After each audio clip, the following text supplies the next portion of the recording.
नमस्कार दोस्तों, स्वागत है आपका मेरे YouTube चैनल कौटिल्य क्लासेस में। आशा करती हूँ आप सब स्वस्थ होंगे और मस्त होंगे। फ्रेंड्स, इस वीडियो में हम कवर करने वाले हैं 20 root words in 10 minutes. Important 20 roots words हम देखेंगे। और रूट वर्ड देखना क्यों जरूरी है अगर मैं आप लोग को बताऊं। देखिए, रूट वर्ड बेसिकली जो जड़ होती है, वर्ड जो बना है उसका जो रूट कहाँ पर है, बट ये वर्ड से मिलके बना है, ये हमें रूट वर्ड्स पढ़ने के बाद समझ में अच्छे से आता है। सो यस, इट्स इम्पॉर्टेंट कि हम रूट वर्ड्स को जानें, ताकि एक रूट वर्ड से और कितने वर्ड बन सकते हैं वो हमारे उसकी हमें क्लैरिटी मिल सके, राइट। तो हम यहाँ पर अपने रूट वर्ड्स देखेंगे इम्पोर्टेंट, जैसे कि फर्स्ट वर्ड रूट वर्ड है बेनी। ओके, सो बेनी का मतलब देखिए क्या होता है, गुड और वेल। ठीक है, तो अब देखिए हमें इसको पढ़ना कैसे है।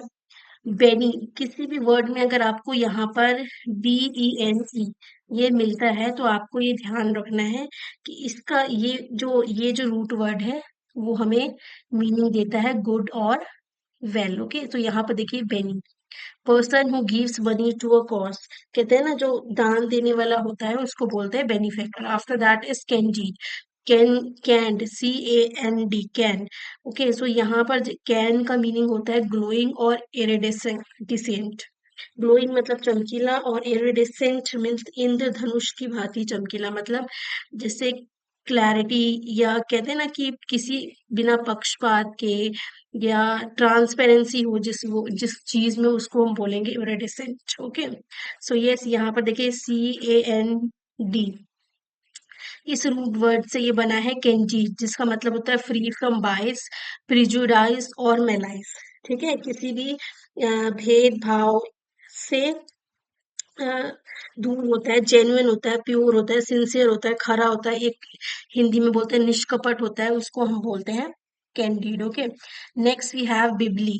अब देखिए बिबली जब आप देखेंगे तो आपको ये ध्यान रखना है, ये मीनिंग देता है बुक से।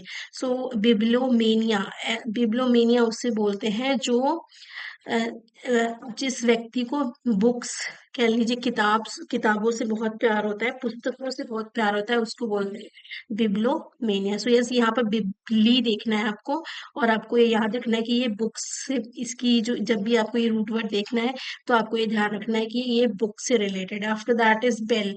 बेल जहां भी देखेंगे तो आपको ये ध्यान रखना है कि वॉर। ठीक है, बेली कोस मतलब वॉर लाइक, तो बेली कोस का मतलब होता है लड़ाकू या लड़ाका या युद्ध प्रिय। After that is belligerent. Belligerent वो होते हैं जो one one eager to fight, जो लड़ाकू होते हैं, विरोधी होते हैं, राइट, उसको बोलते हैं belligerent. Okay, hostile, ready to fight, उसको बोलते हैं हम belligerent. Next we have cat, cata, CATA।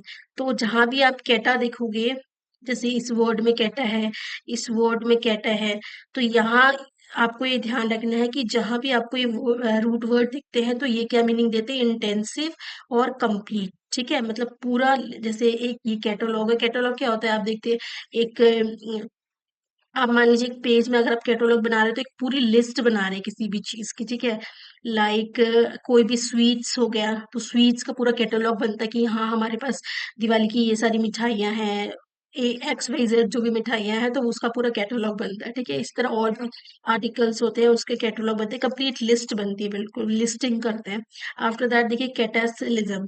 कैटासिलिज्म basically होता है प्रलय, फ्लड और other disaster. Next we have caust और कॉट। जहां भी आप देखोगे कि CAUST आता है या CAUT आता है, यू हैव टू रिमेम्बर कि it will give the meaning to burn. ठीक है, जलने से ये मीनिंग देगा। जैसे caustic, caustic means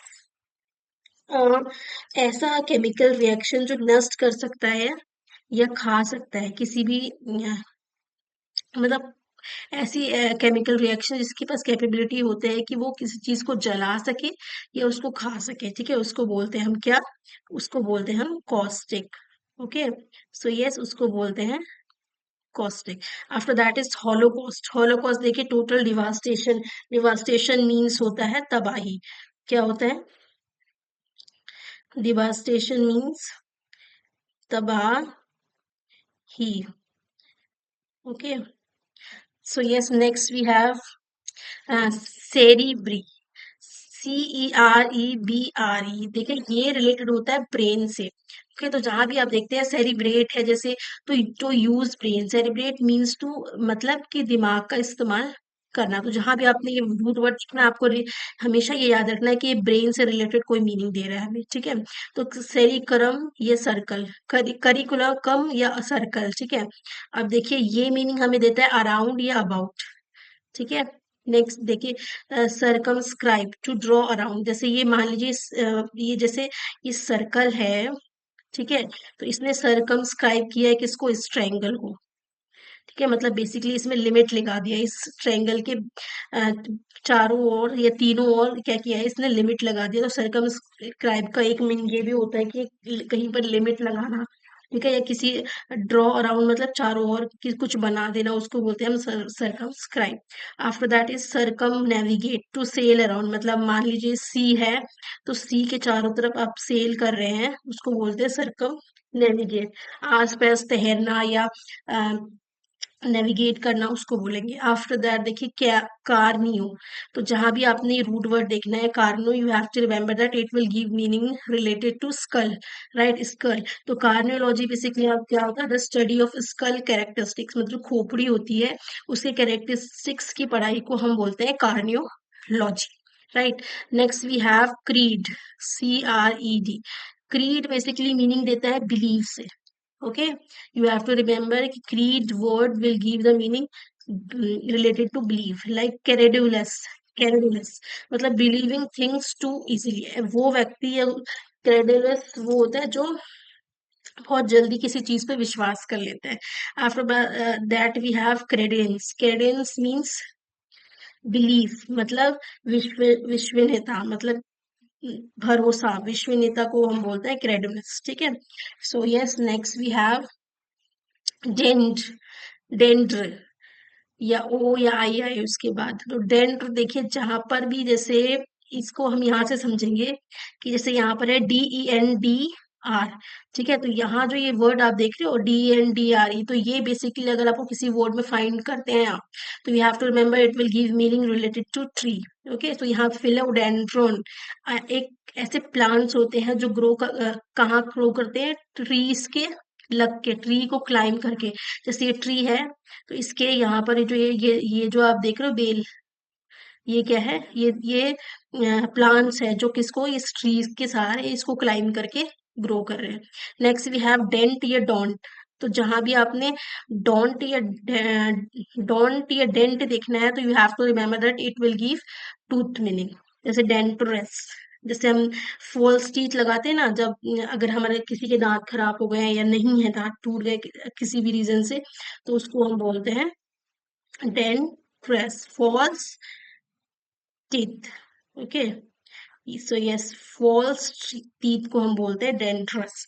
next we have extra या एक्स्ट्रो। एक्स्ट्रा मीन्स आउटसाइड और beyond, and after that extraterrestrial, मतलब आउटसाइड दी अर्थ, इस जिसे हम हिंदी में ये भी बोलेंगे अनअर्थली। क्या बोलेंगे, अनअर्थली, ठीक है। हिंदी में बोलेंगे अलौकिक, और वैसे बोल इसका एक दूसरा सिनोनिम्स हो गया अनअर्थली, राइट। सो यस, फिड भी देखिए, फिड वर्ड FID, ये तो कॉमन ही है, ठीक है। यू हैव टू रिमेम्बर कि फिड जो होता है वो फेथ से रिलेटेड मीनिंग्स देते हैं। जैसे कॉन्फाइड, कॉन्फाइड मीन्स तो विश्वास करना या place trust in someone. Fidelity means faithfulness, मतलब भरोसा, ठीक है। फेथ, वफादारी आप कह लीजिए हिंदी में।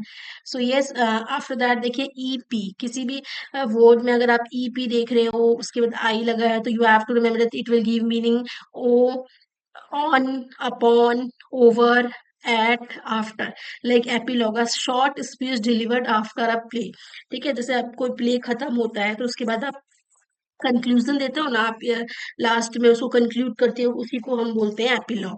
Next we have equal, equ, equ. तो इक्वल, तो ये देखिए मीनिंग देता है इक्वली या equal, right.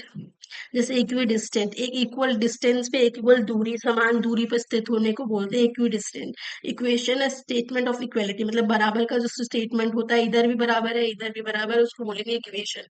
Right, we have next गेमी।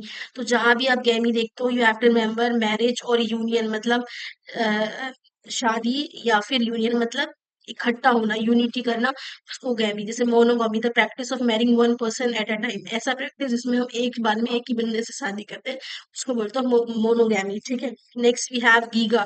गीगा एक बिलियन को हम गीगा बोलते हैं।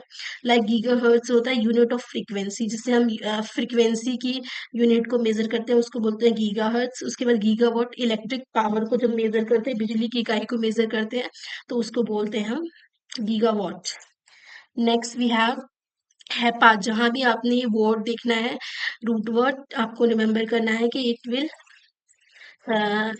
इसका मीनिंग लिवर से रिलेटेड होगा। जैसे हैपाटोमा, तो हैपेटोमा मतलब ट्यूमर ऑफ लिवर। ठीक है। So yes, hepa means liver. Herbi means grass, ये तो कॉमन ही रूट वर्ड है। ग्रास से रिलेटेड कोई भी अ, इसमें आप देखोगे वर्ड, तो उसमें हर्बी में रिलेटेड होगा। Herbicide, any chemical use to kill unwanted plants, ऐसे केमिकल्स जो अनवांटेड प्लांट्स, जैसे जो वीड्स होते हैं ना, जो जैसे गेहूं में क्या होता है, जब हम गेहूं की फसल लगाते हैं, उसमें गेहूं के साथ साथ जो अन्य घास होते हैं जिनकी हमें जरूरत नहीं होती, घुन जिसे बोलते हैं, गेहूं के साथ घुन भी पिस जाता है, तो जो वीड्स होते हैं ना, उनको खत्म करने के लिए हम क्या करते हैं, केमिकल यूज करते हैं उन प्लांट्स को खत्म करने के लिए, उसको हम बोलते हैं herbicides. Okay. So yes, these were the important 20 root words, okay, in 10 minutes. So I hope आप लोग को ये वीडियो इंफॉर्मेटिव लगी होगी। हमने जल्दी से इसमें 20 मोस्ट इंपॉर्टेंट रूट वर्ड्स याद करने की कोशिश की है, समझने की कोशिश की है। देखिए, इन वर्ड्स रूट वर्ड्स को फाइंड करना, या इनको इनमें इनसे टच में रहना इसलिए इम्पोर्टेंट है, क्योंकि सिनोनियम्स होते हैं, बहुत एक ही वर्ड के बहुत सारे मीनिंग होते हैं, ये सिनोनियम्स होते हैं। एग्जाम्स में हमसे सिनोनियम्स पूछे जाते हैं, उस वक्त हमें समझ नहीं आता है कि इस वर्ड का पर्टिकुलर जो वर्ड है उसका मीनिंग क्या होगा। बट अगर हम इन रूट वर्ड्स को समझ ले, जैसे हैपा है, लीवर की मीनिंग देता है, तो हमें हैपा से रिलेटेड जितने भी वर्ड होंगे वो पता होंगे कि यस, ये जो वर्ड है पर्टिकुलर लिवर से रिलेटेड कोई बात कर रहा है। इसी तरह हर्बी हो गया, तो ये ग्रास, ये प्लांट से रिलेटेड बात कर रहा है। इसीलिए ये रूट वर्ड कहते हैं ना, जड़ को जानना बहुत जरूरी है, तब जाके ही हम आगे सक्सेस प्राप्त कर सकते हैं। So yes, this is the end of the video. अगर आप लोग को वीडियो इन्फॉर्मेटिव लगी हो तो प्लीज लाइक कीजिए, सब्सक्राइब कीजिए एंड कमेंट कीजिए। Thank you for watching.